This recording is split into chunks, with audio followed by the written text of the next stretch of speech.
Hello. तो जैसे कि हम देख सकते हैं, ईएसबी यानी कि मध्य प्रदेश कर्मचारी चयन मंडल ने एमपी आईटीआई ट्रेनिंग ऑफिसर की जो रूल बुक है वो अब हमारे सामने पब्लिश कर दी है, और जिसमें हम मेन बातों पर बात करेंगे, जैसे कि इस ट्रेनिंग ऑफिसर की एग्ज़ाम की लास्ट डेट क्या है, क्या सिलेबस रहेगा, और क्या है रियल पोस्ट। और ज़्यादातर मैं जो फोकस करूँगा वो कोपा की पोस्ट पोस्ट पर ही फोकस करूँगा। ठीक है, अब जल्दी से शुरू करते हैं। जैसे कि हम लास्ट डेट देखते हैं और फॉर्म भरने की तारीख देखते हैं। जो फॉर्म भरने की जो तारीख रहेगी, स्टार्टिंग डेट सबसे पहले हम देखेंगे वो है 17 तारीख है, 17 जनवरी से। और जो लास्ट डेट है फॉर्म भरने की वो है 31 जनवरी तक। और ध्यान रखिए, इस बार जो एग्ज़ाम डेट है ना, वो 27 फरवरी से ही हमारे सामने चालू हो जाएगी। ठीक, मतलब नेक्स्ट मंथ के लास्ट में इसकी एग्ज़ाम्स चालू हो जाएगी। वैसे एक दिन 27 से ही नहीं रहेगी, बहुत सारी अलग अलग एग्ज़ाम रहेगी। अब वो डिपेंड करता है आपके कौन से आपने सब्जेक्ट का फॉर्म भरा हुआ है उसके ऊपर। ठीक है, अब डायरेक्टली हम आते हैं सिलेबस पे। सिलेबस पे जो भी आपका फर्स्ट तो आपका जो पेपर रहेगा वो रहेगा 100 मार्क्स का। ठीक, इसके इसमें जो 75 मार्क्स का रहेगा वो आपका सब्जेक्टिव नॉलेज रहेगा, जैसे कि आपका कोपा हुआ या फिर अ, टर्नर का हुआ या फिर जो भी अदर आपके जैसे रहे। तो वो आपके जो संबंधित पाठ्यक्रम रहेगा वो आपका सब्जेक्टिव का रहेगा।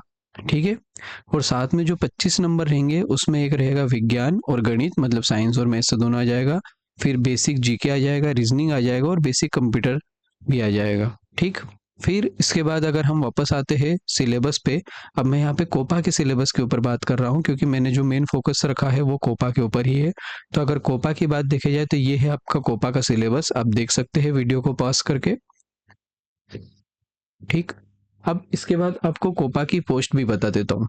ये आपके सामने, अब अगर वहाँ पोस्ट कोड जो 11 है वहाँ पे आप देखोगे तो कुल 128 पद निकले हुए कोपा के, है ना। बट आपको मैं अब रियल पोस्ट भी बताना चाहूँगा, खासकर ओबीसी वाले ध्यान से देखिए इसको। तो जैसे कि आपने देखा था कि कुल 128 पद है, जो एक्चुअल में नहीं है। एक्चुअल में अब हमारे सामने 112 पद ही है। अगर आप यहाँ पे देखो तो ओबीसी के 20 पद थे, बट अब ये जो एमपी का जो ओबीसी का एक केस अटका हुआ है, जिसके कारण 13% जो पद है उनको होल्ड पे रखा गया है।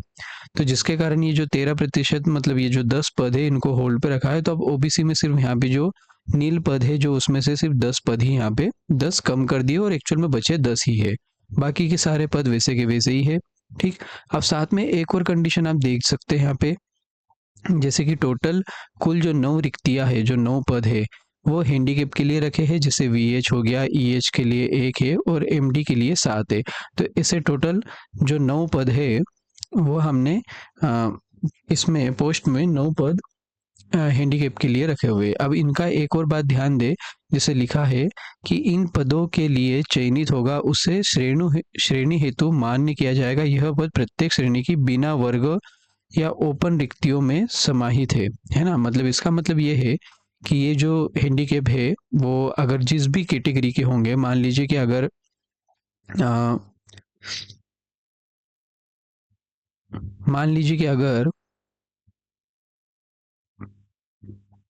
6 हैंडीकैप ओबीसी के आते हैं और जो बाकी के 3 है वो जनरल के आते हैं, तो आपके यहाँ से 6 पद कट जाएंगे और यहाँ से भी आपके 3 पद कट जाएंगे। इस तरीके से रहेगा, जो भी श्रेणी में आएगा वहां से उसके वो पद कट जाएंगे। ठीक है, तो ये हमारी जो थी कोपा की रियल पोस्ट थी।